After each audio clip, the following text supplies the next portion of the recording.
Bon, salut tout le monde, on se retrouve de nouveau pour une nouvelle petite vidéo. On est toujours chez Zinzin en Bretagne. La dernière fois on vous a montré le passage du moteur au banc. Là, comme vous voyez sous vos yeux, il est entièrement démonté. Et donc on a toutes les pièces qui sont étalées là. Et Aurélien va vous expliquer un peu où on en est et qu'est-ce qu'on est en train de faire. Hop. Salut à tous, du coup on se retrouve aujourd'hui pour la suite de ce moteur là.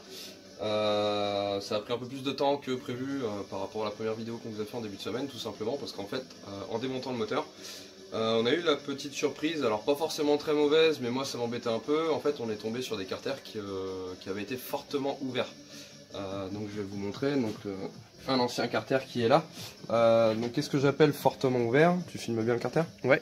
Ce que j'appelle fortement ouvert, en fait on voit bien simplement que le passage de boîte à clapet ici est vraiment très large. Ce qui pose souci pour moi en fait, c'est que pour du 70 ça peut pas coller. Pour la simple et bonne raison qu'on va se retrouver avec trop de volume dans le bas moteur, donc trop de volume carter qu'on appelle ça. C'est pour moi pas bon pour les performances. On a eu la chance avec Antoine de pouvoir trouver une paire de carters toute neuve, pas très loin d'ici. Alors quand je dis neuf, c'est vraiment neuf de chez neuf, 0 km, hein, vous voyez le carter, voilà, c'est arrivé ce matin par transporteur. Donc c'est de l'Euro 2 aussi, qui n'a jamais été monté, qui n'a jamais connu un seul roulement à l'intérieur.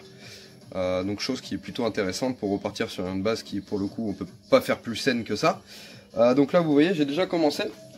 Donc par l'usinage ici pour le passage de boîte à clapet, donc boîte à clapet V-Force 3i de 85 CR qu'on a ici. Donc là vous voyez à présent ça se monte en lieu et place, chose que de base ne se monte pas sur les carters. Le gros avantage de cette boîte à clapet là donc c'est donc sur la V-Force qui est prévue pour une 85 CR de base, donc de chez Honda, donc un modèle de cross. Donc le gros avantage c'est d'avoir un meilleur remplissage dans le bas moteur.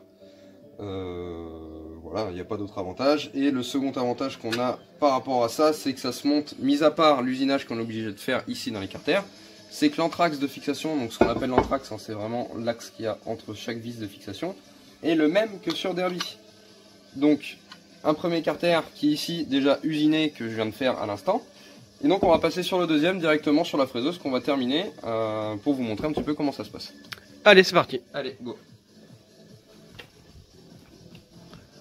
Hop. Donc là on voit déjà le carter qui est déjà positionné sur la table de la fraiseuse, donc bridé, donc quand on dit bridé c'est à dire fixé par ces deux pattes ici. L'angle est bon pour retomber sur le même angle qu'on a déjà mis sur la boîte à clapet. Et donc là je vais terminer l'usinage. Voilà, allez.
Donc là, on a quasiment fini notre dernière passe. Il me reste plus qu'un ajustement ou deux, histoire que la vidéo dure pas non plus trop longtemps. On va couper ici et on va repositionner le carter pour terminer l'usinage. Il nous reste encore une petite finition ou deux à faire sur la partie haute du carter.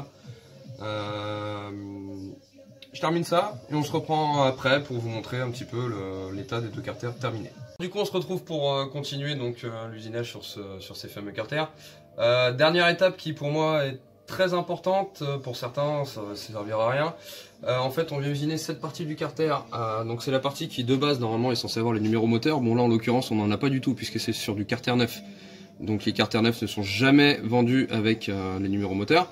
Donc moi qu'est-ce que je viens faire en fait, c'est que cette partie là je viens la réduire en épaisseur pour la simple et bonne raison que sur Derby on est souvent embêté quand on commence à monter des gros carbus comme du 32 PWK, du 34, du 30, enfin ce genre de choses.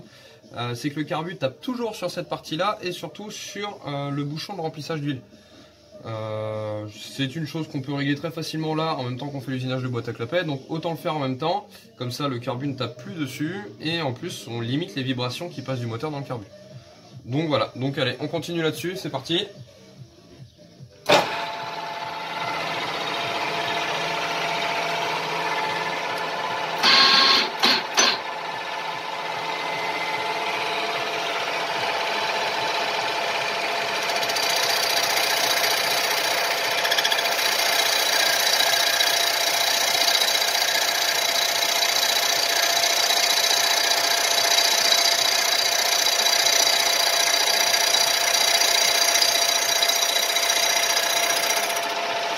Et du coup on continue comme ça jusqu'en bas, donc jusque sur cette partie là, le bouchon de remplissage. 2, 3. Hop, du coup on se retrouve. L'usinage dont je vous parlais tout à l'heure sur la partie des numéros moteurs. Là vous pouvez vous rendre compte du coup, hop, la partie qui a été retirée. Donc comme je disais, vraiment du logement, enfin du logement si je peux dire ça comme ça, de l'endroit où est frappé les numéros moteurs, jusqu'au plan de joint d'appui en fait du bouchon de remplissage d'huile de boîte. On limite comme ça ainsi, comme je disais tout à l'heure, vraiment les vibrations qui peuvent passer entre le carbu et cette partie là. Normalement après ça le carbu n'est plus censé du tout taper sur les carters ni sur le bouchon de remplissage. Voilà, allez, je pense que maintenant on va se retrouver un peu plus tard, ce sera pour la suite de la préparation des carters. Maintenant on passe sur une partie qui se fait uniquement à la main. A plus tard. Bon, on se retrouve là, Zinzin est en train d'usiner les carters. Donc on va le retrouver de suite. Vous allez voir ce qu'il a fait. On va le retrouver. Donc ici c'est l'atelier avec la salle de banc, l'atelier préparation. Voilà. Donc il est en plein boulot. De retour du moins. Du coup bon là on est sur la partie manuelle donc pour gratter les carters comme on dit, donc c'est vraiment l'alignement des carters avec le cylindre. Donc on dit alignement des carters, hein, c'est l'alignement du passage des transferts ici avec l'embase du cylindre ici. Voilà. Donc là on a déjà un demi-carter qui est en ébauche, donc ensuite il va passer en finition. Là donc je dirais que la première partie du travail d'alignement est fait sur celui-ci. Et donc là, je suis en train d'attaquer le deuxième, hein, qui devrait être fini d'ici une petite demi-heure à peu près. Et ensuite, donc les deux carters passeront en finition. Et puis on se reprend un peu après. Allez. Few moments later. Hop, Aurélien, alors t'en es où? Eh bien écoute, on n'est pas trop mal sur la finition. Ça commence à me plaire relativement bien. Ouais. Je vais te montrer, enfin je vais vous montrer même où on en est exactement. Donc voilà les deux carters donc fini, ce que j'appelle chez moi fini, avec un état de surface donc type on n'est pas sur du sablage, on est sur un rendu poncé manuellement. Donc voilà, donc là il nous reste il me reste plus qu'à faire cette partie là et celle-ci, donc qui correspond à l'alignement du transfert arrière. Vérifier si au niveau du passage de bielle devant et du passage de piston à ce niveau là et à ce niveau là au point mort bas, si tout passe bien. Si ça passe pas, forcément on va reprendre, hein, on va vérifier ça tout de suite avec des faux roulements et compagnie. Et puis sinon une fois ça fait, on va pouvoir se lancer dans le remontage du bas moteur et puis ensuite attaquer le cylindre. Ok, voilà où on en est. Bon on se retrouve plus tard. Allez. Bon du coup on se retrouve avec le bas moteur qui enfin est monté. Bon, petit déboire hein, au montage en fait. Heureusement, quand on a regardé au montage du vilebrequin, donc avec les faux roulements pour voir si tout passait bien, donc piston, bielle, etc. Jusque là tout allait bien, hein, pas de souci, sauf qu'en fait on s'est rendu compte malheureusement que le vilebrequin à Antoine avait pris un méchant coup. Alors rien de visible comme ça en fait, hein, c'est uniquement, je sais pas si on va réussir à le voir sur la vidéo, c'est uniquement sur le fond ici en fait. Il a deux plats. Deux plats qui ont été causés par l'ancienne cage à aiguille pour une raison qui nous est un peu inconnue. Je sais pas si on arrive à voir comme il faut. C'est un hein. peu difficile. C'est un peu difficile. Bon, tant pis. Mais du coup, bon, bah, dernière minute, il a fallu trouver un autre vilebrequin. Donc, on s'est débrouillé. Du coup, remplacement de son ancien vilebrequin. Puis on a aussi le défaut Et ouais, et on a aussi ça. oublié celui-ci aussi. On a qui est aussi d'autant un plus défaut, important. comme dit Antoine, qui est très important aussi. Donc juste à ce niveau-là, si on le voit bien, Mm. en fait, l'ancien joint spi a complètement bouffé le traitement du vilebrequin. Chose un peu improbable aussi, hein, on voit ça que très rarement. Alors défaut de traitement du vilebrequin, problème sur le joint spi, je saurais pas trop vous dire. Hein, là c'est un peu, ça nous est un petit peu inconnu, mais moi je pencherais plus pour un défaut de traitement sur le vilebrequin quand même. Ça fait vraiment penser à ça. Et même quand on regarde de l'autre côté, hein, c'est pas encore creusé, mais c'est sacrément marqué quand même. Donc bon, voilà.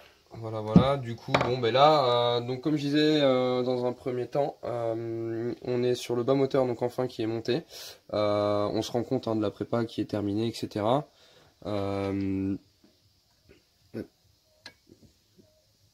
Voilà, donc comme à mon habitude chez moi, carter moteur monté à la patte à joint, même sur Derby. Malgré qu'il y ait un joint, moi ça ne me dérange pas, bien au contraire, ça me permet de maîtriser au mieux mes jeux de boîte. Donc quand je parle de jeux de boîte, bien sûr, je parle ici donc de jeu latéral de gauche à droite, pour avoir quelque chose qui soit le plus précis possible. Alors attention, hein, c'est pas à faire n'importe comment, hein, c'est des choses qu'on vérifie précisément. Et dans l'absolu assez souvent ça demande aussi de l'usinage particulier de rondelles de boîte. Là en l'occurrence on a réussi à s'en sortir avec ce qu'on avait, mais voilà, faut faire attention à ça.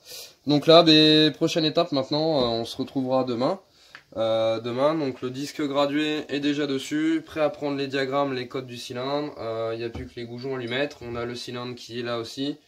Donc objectif de demain, mesure des codes du cylindre en long, en large, en travers, donc les diagrammes de transfert, diagrammes d'échappement, jeu cylindre piston, jeu à la coupe de segments, taux de compression, squish, etc. Tout ce qu'il faut, je vais tout adapter à ma sauce.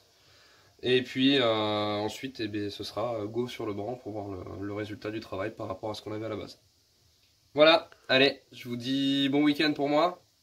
Et ça marche, on se retrouvera à la prochaine vidéo. Ciao ciao. Salut.